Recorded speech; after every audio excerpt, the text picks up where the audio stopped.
پاک کے فیصلے ہیں. اللہ کی خفیہ تدبیر سے ڈرو. اپنے ایمان کی فکر کرنی ہے, شیطان کے واروں سے بچنے کا ذہن بنانا ہے.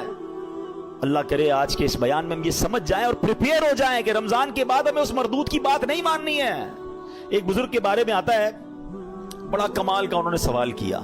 ایک بار نیک آدمی کی شیطان سے ملاقات ہو گئی. انہوں نے شیطان سے کہا کہ اے ابلیس بتا میں تیرے جیسا کیسے بن سکتا ہوں. Very strange question. ابلیس کہتا ہے پوری دنیا میں آج تک کبھی مجھ سے کسی نے ایسا سوال نہیں کیا, میرے جیسا کون بننا چاہتا ہے, کہ بس تو بتا دے تیرے جیسا بننے کا طریقہ کیا ہے. ابلیس تو خوش ہو گیا, چلو ایک دوسرا پارٹنر ملا, بھائی کوئی تو ہے جو میرے جیسا بننا چاہتا ہے. کہ بہت آسان ہے میرے جیسا بننا.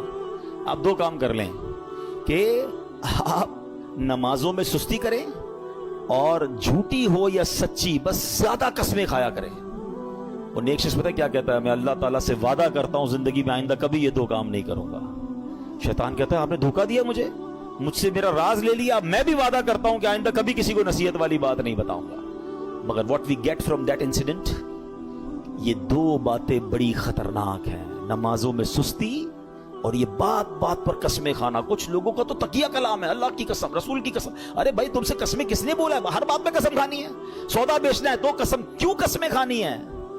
پلیز قسموں کی عادت ختم کریں. یہ سودا بک تو جاتا ہے قسمیں کھا کے, برکت اڑ جاتی ہے, لیکن پہلی بات زیادہ سیویئر ہے نا, نمازوں میں سستی. ہم زبان سے نہیں کہتے مگر ہم زبان حال سے پریکٹیکلی کیا میسج دے رہے ہوتے ہیں کہ اے شیطان جب تک تو بند تھا نا تب تک ہم اللہ کے بندے تھے, تب تک مسجدوں میں جاتے رہے. اب جب تیری باری ختم, اب تو چھوٹ کے آئے گا تو ہم اب تیری بات مانیں گے. کیا اس بار بھی ایسا پیغام دو گے؟ نیت کر لیں انشاءاللہ, کچھ بھی ہو جائے اس بار مسجد چھوڑ کے نہیں جائیں گے انشاءاللہ. نمازوں کی